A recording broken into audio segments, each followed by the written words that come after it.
დღეს ვისაუბრებთ ტოპ 10 მითზე პროგრამირების შესახებ. პროგრამირება არის ერთ-ერთი ყველაზე დინამიური და განვითარებადი სფერო მსოფლიოში, მაგრამ მას ხშირად თან ახლავს მითები და არასწორი წარმოდგენები. ამ მითებმა შეიძლება ადამიანები, რომლებიც ფიქრობენ პროგრამირების შესწავლის დაწყებას, შეცდომაში შეიყვანოს და არასწორი წარმოდგენა შეუქმნათ ამ სფეროზე. დღევანდელ ბლოგში ვეცდები განვიხილო ტოპ 10 ყველაზე გავრცელებული მითი პროგრამირებაზე. პირველი, უმაღლესი მათემატიკის ცოდნა. პირველ ადგილას შეიძლება დავაყენოთ მითი მათემატიკის ცოდნასთან დაკავშირებით. ძალიან ბევრს გონია, რომ უმაღლესი მათემატიკის ცოდნის გარეშე პროგრამირებას ვერ შეისწავლიან. რეალურად, ეს სულაც არაა საჭირო იმისთვის, რომ პროგრამირება ისწავლოთ. ამ სფეროში ერთ-ერთი ყველაზე მთავარი უნარია შეგეძლოთ ლოგიკური აზროვნება. რა თქმა უნდა, არის სფეროები, სადაც უმაღლესი მათემატიკის ცოდნა აუცილებელია, მაგრამ ეს არ ნიშნავს, რომ მისი ცოდნის სამსახურს ვერ მოძებნით. მეორე, ძლიერი კომპიუტერი. ბევრს გონია, რომ პროგრამირების შესწავლას ვერ დაიწყებ, თუ არ გაქვს საკმაოდ ძლიერი კომპიუტერი, რომლის შეძენაც, რა თქმა უნდა, დიდ ხარჯებთანაც შეიძლება იყოს დაკავშირებული. როგორც ჩემს ერთ-ერთ ვიდეოში აღვნიშნე, თქვენ შეგიძლიათ პროგრამირების შესწავლა საკმაოდ ბიუჯეტურ კომპიუტერზეც კი. თავარია კომპიუტერს შეეძლოს ბრაუზერის და Visual Studio კოდის გახსნა, რომელიც საკმაოდ მსუბუქ ტექსტურ რედაქტორს წარმოადგენს. მესამე, პროგრამირების შესწავლა დღეში 1-2 საათი და აი მივადექით მითს, რომელიც ყველაზე გავრცელებული მითია ბოლო წლების განმავლობაში. რა თქმა უნდა, აქაც აკადემიების მარკეტინგულ ხრიკებს უნდა ვუმადლოდეთ. ბევრი ფიქრობს, რომ პროგრამირების შესწავლა დღეში 1-2 საათით შესაძლებელია, მაგრამ სინამდვილეში ეს დრო ხშირად არც კი იხარჯება ყოველდღიურად და მაქსიმუმ კვირაში 2-3 დღე თუ დაჯდებიან სასწავლად.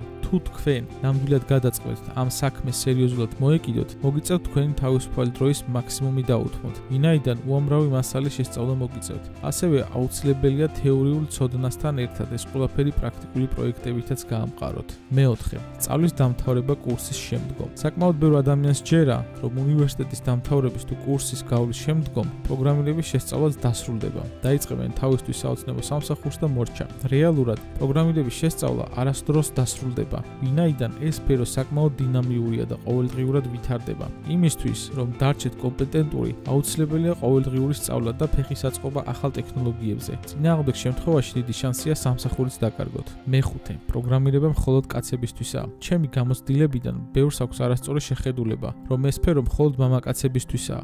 არ ვიცი მითი საიდან გაჩნდა, მაგრამ ფაქტია, თუნდაც ჩემი არხის 98%-ს მამაკაცები წარმოადგენენ. პროგრამირება არის ყველასთვის განურჩევლად სქესისა. თქვენ წარმოიდგინეთ ისტორიულად პირველი პროგრამისტი ზუსტადაც ქალი იყო. პროგრამირების შესასწავლად თქვენ უბრალოდ მონდომება დაგჭირდებათ. მეექვსე, პროგრამირება გენიოსებისთვისაა. საკმაოდ ბევრჯერ მაქვს მოსმენილი ფრაზა, მაგას მე ვერ ვისწავლი, პროგრამირება გენიოსებისთვისაა. რა თქმა უნდა, ყველა სფეროში არიან გენიოსები. ზოგი სწრაფად ითვისებს, ზოგს მართლა თანდაყოლი ნიჭი აქვს, მაგრამ მინდა გითხრათ, პროგრამირების სწავლა ყველას შეუძლია. მთავარია მონდომება და საკუთარ თავზე მუშაობა. გახსოვდეთ, პროფესიონალად ვერ ჩამოყალიბდებით, თუ საკმარის დროს და ენერგიას არ ჩადებთ. ყოველდღიური მუშაობით და პრაქტიკით შესაძლებელია საკმაოდ კარგი პროფესიონალი გახდეთ.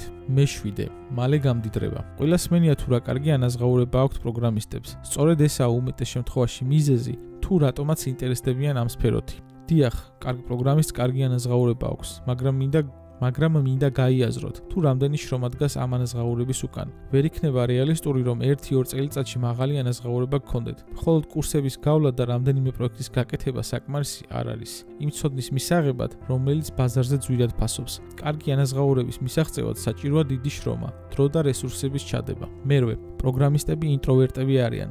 ჰოლივუდის უამრავი ფილმის გახსენება შეიძლება, სადაც პროგრამისტები ძირითადად ინტროვერტები არიან. სადღაც სარდაფში სხედან და კონტაქტი არავისთან არ აქვთ. მინდა გითხრათ, რომ გამონაკლისები ყველგან არიან, მაგრამ ეს არის სფერო, რომელიც გუნდურ მუშაობას მოითხოვს. ჩემი კარიერის განმავლობაში საკმაოდ ბევრი პროგრამისტ შევხვედრილ ვარ, საიდანაც ინტროვერტი ალბათ სულ 1-2 თუ იყო. ასე რომ, ნუ გექნებათ არასწორი წარმოდგენა პროგრამისტებზე. ჩვენც ისევე მოგწონს ადამიანებთან კომუნიკაციის დამყარება, როგორც ხვებს.